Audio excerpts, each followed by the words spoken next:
Siyam ang sugatan matapos mang-araro sa Taft Avenue sa Maynila ang isang pampasaherong bus na pumalya umano ang preno. Nakatutok si Jomer Apresto. Nakatawid pa ang mga taong yan at mga sasakyan na galing ng Pedro Hill sa Ermita, Maynila mag-alas 10 kagabi. Pero maya-maya lang, inararo ng bus sa mga sasakyan sa Taft Avenue. Sa isa pang anggulo ng CCTV, may kita pa ang pagbagsak ng mga motorcycle rider na nadamay rin sa aksidente. Ayon sa Manila Disaster Risk Reduction and Management Office, hindi bababa sa 8 sasakyan, kabilang ang isang UV Express ang inararo ng bus. Ayon sa isang saksi, may kabilisan ng takbo ng bus na biyaheng Alabang. Bumangga pa nga siya dun sa isang yung poste ng LRT, tapos nakita ko na lang yun na inararo niya yung mga ibang mga kotse pati yung mga motor. Marami talaga siyang nabangga, sir. Ayon pa sa MDRRMO, umabot sa 9 na tao ang nasugatan na agad namang nabigyan ng paunang lunas. Ayon sa company driver ng puting MPV na naging kalso pa ng bus, galing sila ng Binondo ng kanyang pasahero at papunta sana ng Pasay para magsundo pa.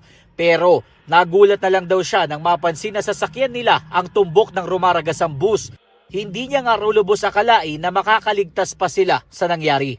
Hindi ko na naisip, sir. Paglingon ko kasi, sir, ando na yung nguso ng bus doon sa tapat ko, sir. Napasigaw na lang ako sa Lord.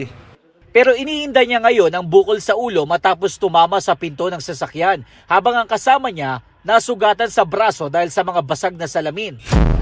Ito yung bus na sinasabing ng araro ng hindi bababa sa 8 sasakyan. Sabi ng mga otoridad, maswerte at hindi ganun karami ang mga pasahero na sakay ng bus noong oras na maganap ang aksidente.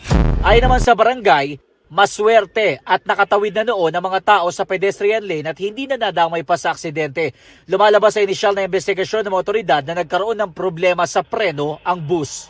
Lagi naman dahilan tawag dito na wala ng preno. Sa mga bus driver, sana lalo na sa area na yun, sana pag sapit sa area na yun, medyo mag-slow brake na lang para makaiwas sa anumang aksidente.